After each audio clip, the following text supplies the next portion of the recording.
Cendrillon. Il était une fois, dans un royaume paisible entouré de forêts profondes et de collines dorées, une jeune fille au cœur pur dont l'histoire allait traverser les siècles. Avant qu'on ne l'appelle Cendrillon, elle portait un autre nom. Un nom doux, murmuré avec amour par son père et sa mère. Un nom qui résonnait comme une promesse de bonheur.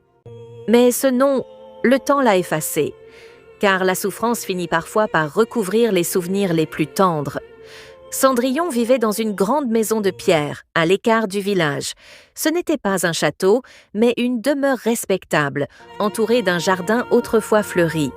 Son père était un homme bon, travailleur, respecté de tous. Sa mère, elle, était la douceur incarnée. Dès son plus jeune âge, Cendrillon avait appris la gentillesse.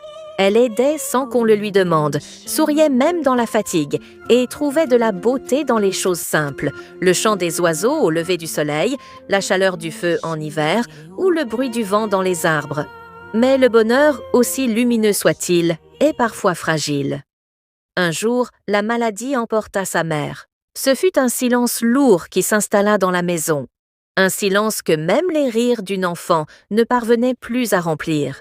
Cendrillon n'était encore qu'une petite fille, mais elle comprit très vite ce que signifiait la perte. Son père, brisé par le chagrin, tenta de rester fort pour elle. Pendant un temps, ils vécurent ainsi, à deux, s'accrochant l'un à l'autre. Puis, les années passèrent. Craignant la solitude et pensant offrir une nouvelle stabilité à sa fille, le père de Cendrillon se remaria. La nouvelle épouse semblait, au premier regard, élégante et bienveillante. Elle avait 2 filles, presque du même âge que Cendrillon. Au début, tout semblait possible. Cendrillon espérait retrouver une famille, des rires, une chaleur perdue. Mais les masques tombent toujours. Peu à peu, la nouvelle épouse montra son vrai visage. Froide, autoritaire, calculatrice. Ses filles, à son image, devinrent rapidement jalouses de la douceur et de la beauté naturelle de Cendrillon. Et lorsque le père de Cendrillon mourut à son tour, le destin bascula définitivement. Sans protection, sans défense, Cendrillon se retrouva seule face à la cruauté. Sa belle-mère prit possession de la maison. Elle relégua Cendrillon aux tâches les plus ingrates, nettoyer, balayer, laver, cuisiner, du matin jusqu'à la nuit. Ses vêtements furent remplacés par de vieilles robes usées. Ses mains, autrefois délicates, devinrent rugueuses. Son visage se couvrit de cendres à force de nettoyer l'âtre. C'est ainsi qu'on commença à l'appeler Cendrillon. Pourtant, malgré la fatigue, malgré l'injustice, malgré l'humiliation, Cendrillon ne perdit jamais ce qu'il y avait de plus précieux, son cœur. Chaque soir, près du feu, elle fermait les yeux et se rappelait les mots de sa mère. La bonté est une force, même quand le monde est cruel. Et dans l'ombre de la cuisine, une lueur d'espoir continuait de briller. Les jours passaient et se ressemblaient tous. Pour Cendrillon, le temps ne se mesurait plus en saisons, mais en tâches à accomplir. Chaque matin, bien avant que le soleil ne se lève, elle ouvrait les yeux dans le grenier froid où on l'avait reléguée. Une petite lucarne laissait passer une faible lumière, juste assez pour distinguer les poutres poussiéreuses et le vieux matelas sur lequel elle dormait. En bas, la maison s'éveillait déjà, mais pas pour elle. « Cendrillon !» criait la voix sèche de la belle-mère. « Debout, le feu doit être allumé et le petit déjeuner prêt avant notre réveil. » Cendrillon descendait les marches en silence, serrant sa robe usée contre elle. Ses pieds nus touchaient le sol glacé, mais elle ne se plaignait jamais. Dans la cuisine, elle s'activait sans relâche. Elle nettoyait l'âtre noirci, soufflait sur les braises, préparait le pain, balayait la poussière laissée par les chaussures de ses demi-sœurs. Ces 2 jeunes filles, élevées dans le confort et la vanité, passèrent leur journée à se mirer, à se disputer pour une robe, un ruban, un bijou. « Fais attention, tu as mal repassé ma robe. Et mes chaussures, elles ne brillent pas assez. » Leurs paroles étaient des flèches, mais Cendrillon baissait la tête et obéissait, non pas parce qu'elle était faible, mais parce qu'elle était bonne. Lorsque le soleil atteignait son zénith, Cendrillon n'avait toujours pas mangé. Elle se contentait des restes, parfois d'un simple morceau de pain dur, qu'elle partageait souvent avec les petites souris qui vivaient dans la maison. Car même dans la misère, son cœur restait généreux. Les animaux l'aimaient. Les oiseaux se posaient près d'elle quand elle chantait doucement pour oublier la fatigue. Les souris venaient l'aider, poussant de minuscules grains de blé comme si elles comprenaient sa tristesse. Dans cette maison froide, ils étaient sa seule famille. Mais la belle-mère voyait tout cela d'un très mauvais œil. Elle observait Cendrillon avec méfiance, non pas à cause de ce qu'elle faisait, mais à cause de ce qu'elle était, car malgré les cendres sur son visage, malgré les vêtements usés, Cendrillon restait belle, d'une beauté douce, naturelle, qui ne cherchait pas à briller. Et cela réveillait la jalousie. Un après-midi, alors que Cendrillon nettoyait les fenêtres du grand salon, la belle-mère entra, droite et sévère. « Tu crois peut-être que ta gentillesse te rend spéciale ?» dit-elle froidement. « Souviens-toi de ta place, tu n'es rien ici. » Cendrillon sentit son cœur se serrer, mais elle répondit calmement. « Oui, madame. » La belle-mère sourit, un sourire dur, sans chaleur. « Très bien, alors prouve-le. » Ce jour-là, elle donna à Cendrillon une montagne de travail impossible à finir avant la nuit. Nettoyer toutes les chambres, laver tous les rideaux, trier des sacs entiers de lentilles, mêlées à la cendre. « Si ce n'est pas terminé ce soir, dit-elle, tu dormiras dehors. » Les demi-sœurs éclatèrent de rire. Cendrillon resta seule, devant la tâche immense. Ses mains tremblaient. Ses yeux se remplirent de larmes, mais elle se souvenait encore des mots de sa mère. La bonté est une force. Alors elle s'agenouilla et commença. Les heures passèrent. La lumière déclina. La fatigue alourdissait ses épaules. Et pourtant, au moment où l'espoir semblait l'abandonner, quelque chose d'étrange se produisit. Un frémissement, un murmure presque imperceptible. Les souris sortirent de leur cachette. Les oiseaux descendirent des poutres. Comme guidés par une magie invisible, ils se mirent à l'aider. Les lentilles furent triées, les rideaux pliés, le travail impossible, accompli. Quand la belle-mère revint, elle resta figée. « Impossible », murmura-t-elle. Son regard se durcit encore davantage. À partir de ce jour, elle décida que Cendrillon ne devait jamais espérer. Mais le destin, lui, n'en avait pas fini. Quelques jours plus tard, un événement allait bouleverser tout le royaume. Un messager royal arriva à cheval. Il lut à voix haute un décret. Le roi invite toutes les jeunes filles du royaume à un grand bal, afin que le prince puisse choisir son épouse. La maison s'emplit d'excitation. Les demi-sœurs crièrent de joie. La belle-mère sourit, déjà certaine de leur avenir. Cendrillon, elle, sentit son cœur battre plus fort. Pour la première fois depuis longtemps, elle osa rêver. L'annonce du bal résonnait encore dans les murs de la maison. Les demi-sœurs ne parlaient plus que de robes, de coiffures et de bijoux. La belle-mère, elle, calculait déjà chaque détail, convaincue que le destin allait enfin récompenser sa famille. Cendrillon observait tout cela en silence. Elle n'osait rien dire, mais au fond de son cœur, une petite flamme venait de s'allumer. Un soir, alors que la belle-mère distribuait les tâches du lendemain, Cendrillon prit son courage à deux mains.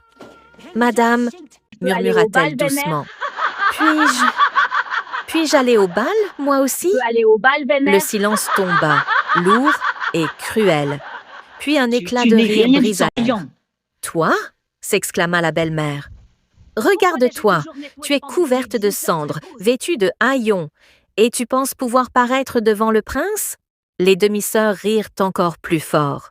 « Très bien, » dit soudain la belle-mère, les yeux brillants de malice. « Si tu termines tout ton travail, si tu trouves une robe convenable, alors tu pourras venir. » Cendrillon hocha la tête, pleine d'espoir. Mais la belle-mère n'avait jamais eu l'intention de tenir parole. Le jour du bal arriva. Dès l'aube, Cendrillon travailla sans relâche. Elle nettoya, rangea, cuisina, aida ses demi-sœurs à s'habiller, à se coiffer, à se parer comme des reines.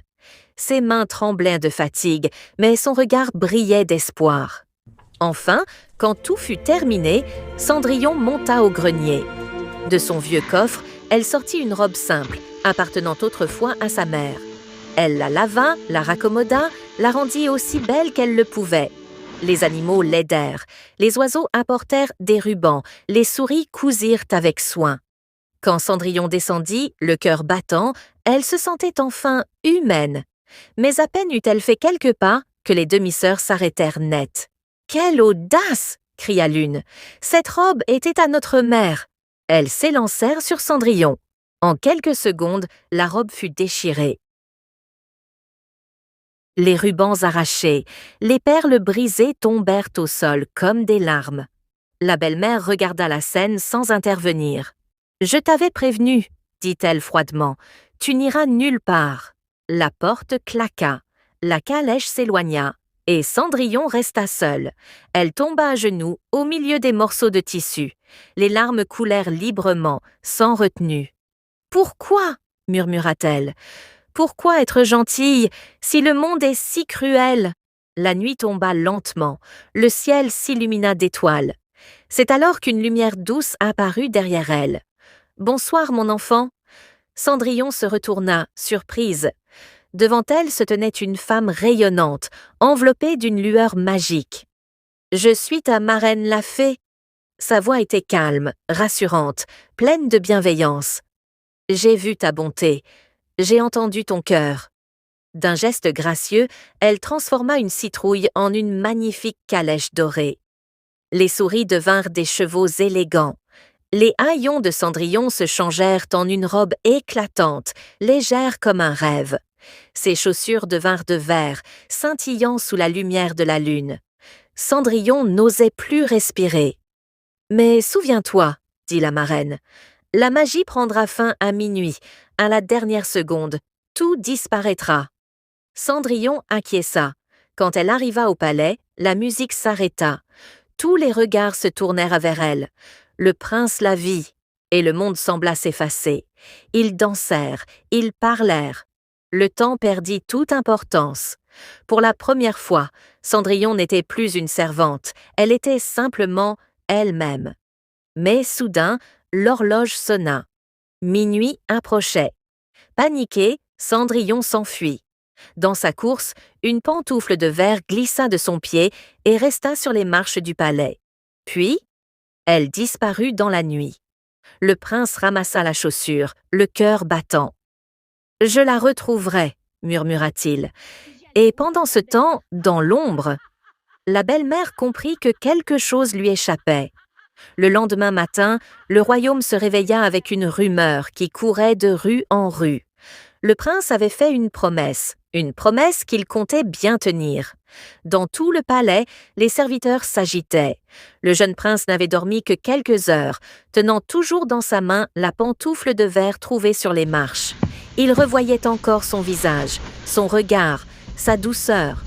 Ce n'était pas seulement sa beauté qui l'avait frappé, c'était ce sentiment étrange, profond, comme si cette jeune fille avait vu son âme. « Je retrouverai celle à qui appartient cette chaussure, » déclara le prince, « et je l'épouserai. » Un décret royal fut proclamé. Toutes les jeunes filles du royaume devaient essayer la pantoufle. La nouvelle arriva rapidement jusqu'à la maison de Cendrillon. La belle-mère pâlit, ses mains se crispèrent. « C'est impossible, » murmura-t-elle. Les demi-sœurs, elles, jubilèrent. Elles se voyaient déjà princesses. Pendant ce temps, Cendrillon nettoyait le sol, silencieuse. Elle n'osa rien dire. Elle se contenta d'écouter, le cœur battant. Le jour des essais arriva. Une procession royale s'arrêta devant la maison. Le messager descendit, suivi du prince lui-même. Les demi-sœurs se précipitèrent. Elles se poussèrent, se disputèrent, chacune voulant essayer la pantoufle en première. La première força son pied, le verre résista. La pantoufle ne rentra pas. La seconde essaya à son tour. Elle grimaça de douleur. Rien n'y fit. La belle-mère observait la scène, nerveuse, puis elle déclara sèchement. « Il n'y a personne d'autre ici. » Le prince, qui s'apprêtait à partir, remarqua alors une voix douce derrière lui. « Pardon. Puis-je essayer, moi aussi ?» Tous se retournèrent. C'était Cendrillon. Sale, vêtue simplement, les cheveux attachés à la hâte. La belle-mère éclata de rire. « Elle ! Ce n'est qu'une servante. Mais le prince leva la main. Laissez-la venir. Cendrillon s'agenouilla. Le cœur tremblant, elle glissa son pied dans la pantoufle. Elle s'ajusta parfaitement. Un silence absolu envahit la pièce. Puis, lentement, Cendrillon sortit de sa poche la seconde pantoufle. Le regard du prince s'illumina. « C'est elle, murmura-t-il. Je l'ai retrouvée, la magie opéra une dernière fois. Les haillons disparurent, la robe scintillante apparut. La jeune servante laissa place à la jeune femme du bal. La belle-mère recula, livide. Les demi-sœurs baissèrent les yeux, honteuses. Mais Cendrillon ne sourit pas par vengeance. Elle les regarda avec calme. « Je ne vous hais pas, dit-elle doucement, mais je choisis de partir. » Le prince lui tendit la main. Elle la prit. Et ensemble, ils quittèrent la maison qui avait été le théâtre de tant de souffrances. Le mariage fut célébré dans la joie. Le peuple acclama la nouvelle princesse, touché par sa simplicité et sa bonté. Cendrillon devint une reine juste. Elle n'oublia jamais d'où elle venait. Elle aida les pauvres, elle protégea les plus faibles, et jamais, jamais elle ne laissa la cruauté guider ses décisions. La bonté n'est pas une faiblesse, la patience n'est pas une soumission, et la lumière finit toujours par révéler la vérité. Même quand le monde est injuste, même quand on te méprise, reste fidèle à ton cœur. Car ceux qui écrasent les autres pour briller finissent toujours par être oubliés. Et ceux qui restent bons dans l'ombre finissent par éclairer le monde.